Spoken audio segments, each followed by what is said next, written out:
మావా ఏంటి నీకు పెళ్లి సెట్ అయిందా? అవును మామ, ఇంకా నేను నా పిల్లలు చిట్టితో పెళ్లి పిల్లలు అలా పాల డబ్బాలు అన్ని స్టార్ట్ గా. అరే మావా నేనైతే నమ్మట్లేదురా, ఎందుకంటే నీ ముఖాన్ని చూసి ఏ పిల్ల పడదు కదా. అరే ఏమంటున్నావు బే, ఈడెవడ గెలుగుతున్నాడు, వీడికి ఒక హెడ్ షాట్ ఇచ్చి ఎక్కడికి బాబు బాబు ఆగు, పడుకో కాసేపు పడుకో. మావా ఆ సోదంతో వద్దు, నీ ముఖాన్ని చూసి పడిన ఒక దేవతలో నాకు చూపించవా? ఏంది మామ నన్ను నమ్మడానికి అంత భయపడుతున్నావు?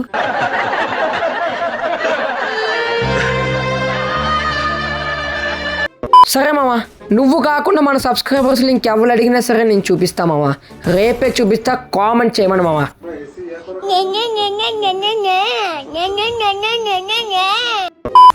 ఇది నీ ప్లాన్, సబ్స్క్రైబర్స్ తోని మొత్తం కామెంట్లు చేపించుకొని ఫాలోవర్లు పెంచుకుందామని నీ ప్లాన్. సరేలే మామ, సబ్స్క్రైబ్ చేయండి, రేపు చూపిస్తా మా పిల్లలు.